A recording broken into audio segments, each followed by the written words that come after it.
Zoomer Life. Health, wellness, and longevity from the world's brightest minds. Okay, moving right along. Remember that retiree who was supposed to slink off into a corner and become invisible? That guy, that woman?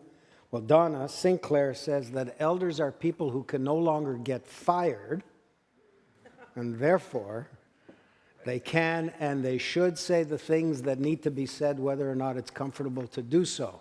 Donna Sinclair.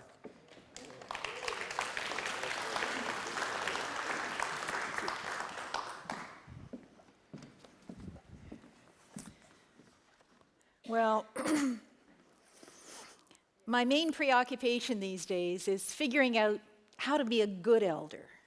So being a writer, I just sat down and wrote a book about it because nothing concentrates the mind more than looking at a blank white page morning after morning.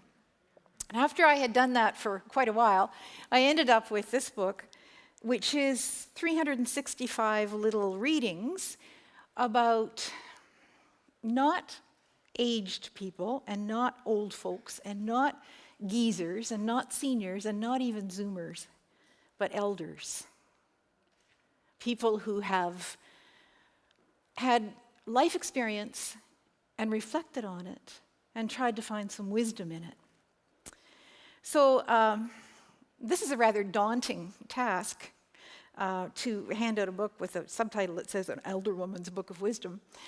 And I felt a little arrogant and didn't quite know how to deal with that until the day that my 5-year-old grandson came to me and took my face in both of his hands and looked into my eyes lovingly and said, "Nana, how long is it from kid to wrinkly?" And I thought, it's a really long time. So out of that long time, I think that probably I figured out some things to say. And the first thing that I think is, or one thing at least, that I think is important when it comes to being a good elder is that we make peace with our mothers.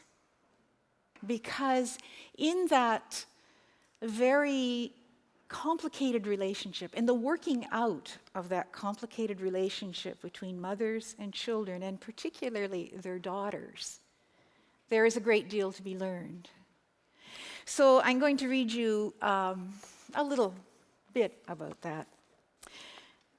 All these readings have a date attached to them, and I keep calling them passages, which makes me feel as if I'm reading scripture, but I'm not really. This is the reading for January 7th. This is the day my mother died. She was 96, a strong, talented woman who cherished her children and adored her grandchildren and great-grandchildren. She was also often irritable in her later years, sparking similar irritation in me that I did my best to conceal. Now I have work to do. I need to figure out why we were the way we were. I need to make peace with her. In my late 60s, I should be well beyond blaming her for any part of the way I am, but I do. As a toddler, my mother had traveled with my grandmother from Vancouver to Northern Ontario. At age 9, she saw the Great Fire of 1922, devouring houses one by one down their street, stopped by a wind shift before it reached them. After she married, she and my father lived in a small log cabin with a wood stove. My mother deeply missed electricity and indoor plumbing. She once threw a naphtha gas-powered iron through the window, convinced of an imminent explosion. They soon moved to a more comfortable setting where they lovingly raised my brother and me. And when my father died, my mother moved to be close to me. She was welcomed at our friends' homes as a treasured elder for the next 23 years. She grew more difficult with me. Perhaps I was one with whom she was able to be cranky, one she trusted would not desert her. Perhaps it was advancing blindness or discomfort. I struggled to remember when this wasn't so. Now my work is to understand. This is my chance to learn her strength and love, and as much as I can, avoid passing on her pain. And of course, that leads you to the subject of children. I remember this. My children were the saving grace between my mother and me. They visited her, teased her, loved her, and were serenely aware of the pain I felt over the crankiness she and I seemed to create in each other. I would like to avoid my mother's desire to perfect her children, especially her daughter, long after the point where that might have been understandable. Surely we can give up perfecting our children once they are able to think in an adult way. Surely we should never try to perfect our children. Perfection is a vastly overrated state of being. The other thing I learned from watching my mother age was what an issue for us as elders is productivity. How much it means to us to be productive. This is for May the 11th. When my mother moved, resisting, into an assisted living residence, she was already 91 and blind. A staff member asked me what she had enjoyed doing before she lost her sight, and I described her knitting. She was a wonderful knitter. So I brought in needles and wool, and the day after I did that, I found my mother knitting a scarf. Her first effort was an alarming length of pale blue wool full of holes.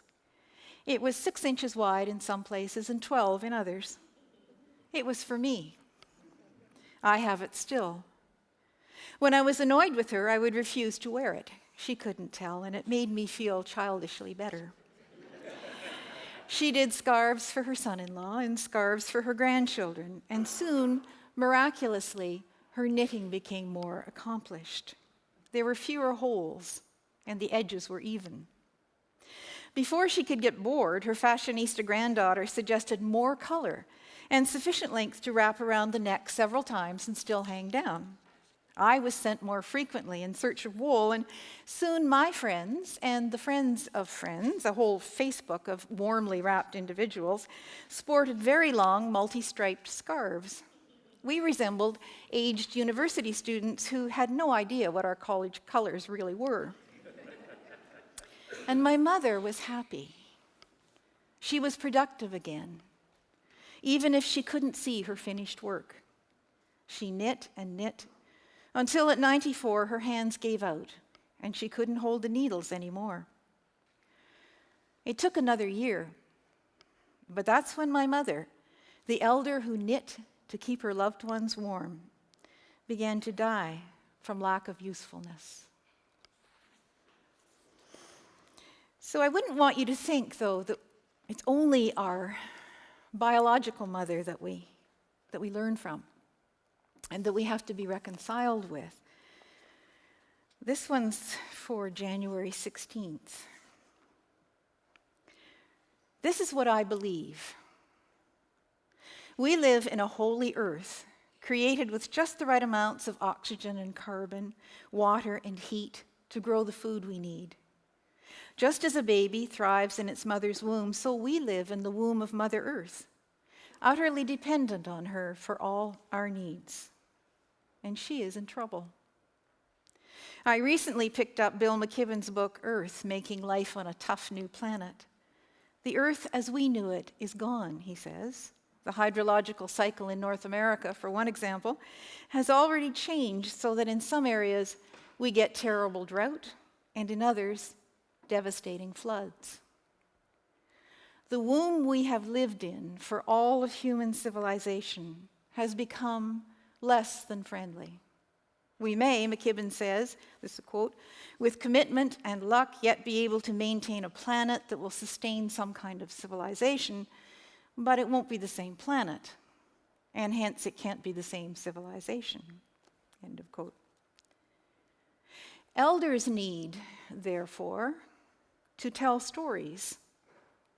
This is the way it was, we must say to our beloved young, who cannot remember the sea abundant and the forests endless, dark and rich.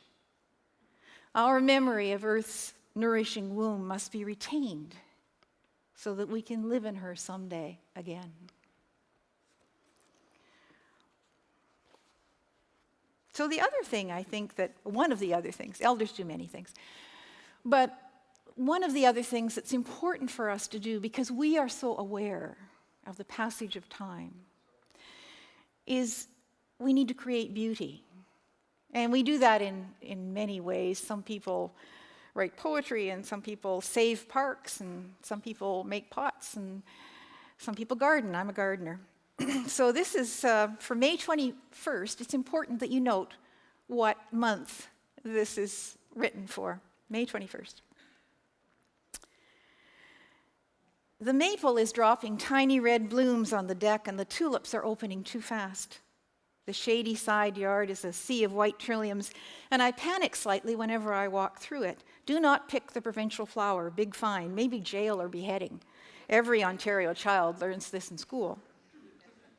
The forget-me-nots are a blue haze.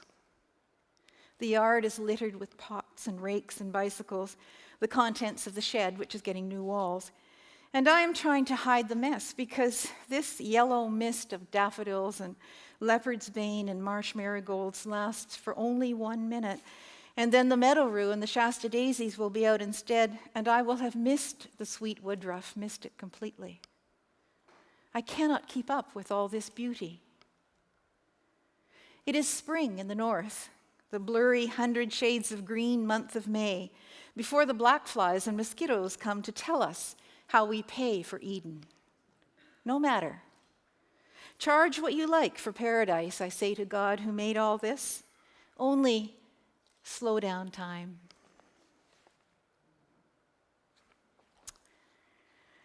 So I think the other thing, one of the many other things that elders do is we try to mend the world.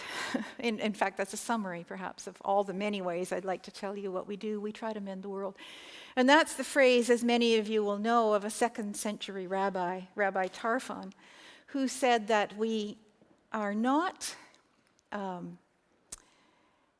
neither are we able to evade this task, nor are we obliged to complete it. We are not to evade the task, but we are not obliged to complete it. So we mend the world. I think that's what Moses was talking about.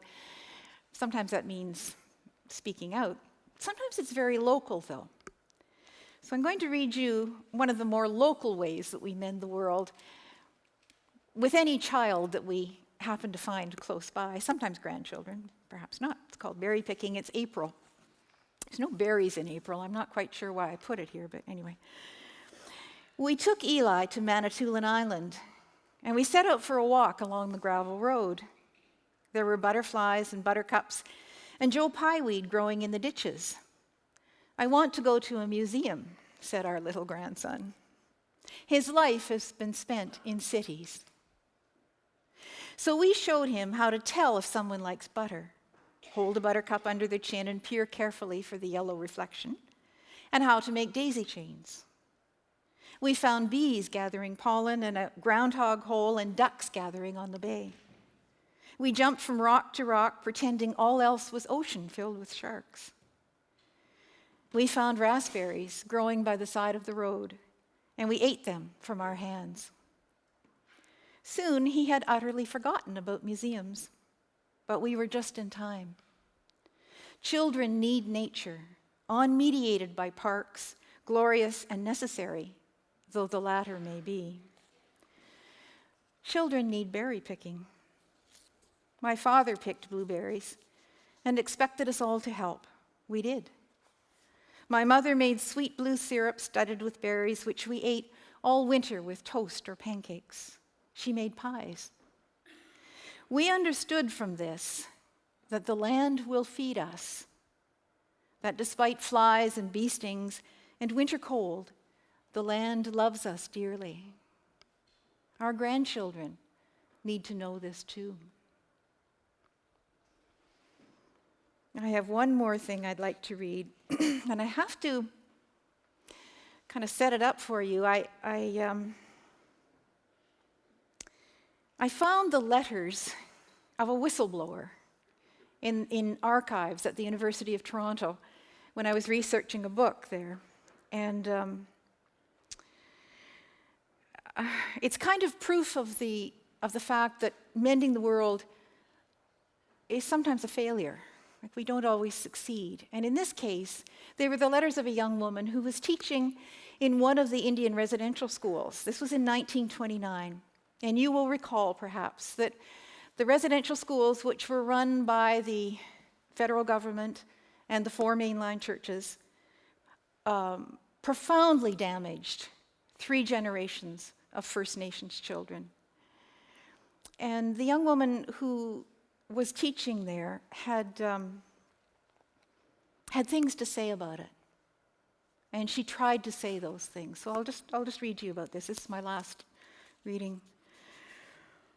In 1929, Lucy Affleck was a young teacher at the United Church's Round Lake Residential School for Native Children in Stockholm, Saskatchewan. She had been there for only 2 months when she wrote an impassioned letter to the church's superintendent of Indian missions. The children lacked completely the mothering that only one could give them who lived close enough to them to know their individual dispositions, she said. The discipline they are receiving is not the result of training or the rule of love.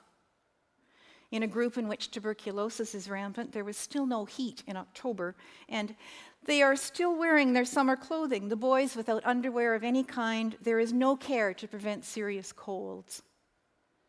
Bathtubs don't work, and the boys have to bathe in laundry tubs, and toilets don't flush, and, this is a quote, sweeping in the boys' dormitory, you will know what a dust an unoiled floor makes, is done 7 days in the week by 4 girls, 3 of whom are from families with bad TB records. What really upset Lucy was that the prayers they learned were meaningless. All the religious knowledge these little Indians get is a matter of form only, of a gospel of love and light, these are still Lucy's words, of a gospel of love and light. They hear nothing. She described the poor food, the overcrowding, the principal selling apples to the children when he knew they had money from their parents. She sent off her letter. A few weeks later, she was called to the principal, who said, "Your check is there on the desk. The truck will take you to Whitewood tomorrow." She asked if there was any explanation. None, except the church demands the immediate dismissal of anyone disloyal to the staff. In nothing that I have said or done have I been disloyal to the children or the school, Lucy said. I reported only conditions that should not exist and reported them to the proper authorities. You may take either a morning or an afternoon train, he said. Lucy lost her job in the Depression. She was not yet 30. We who are retired and have no job to lose have no reason to keep silent when we see conditions that should not exist. Thank you.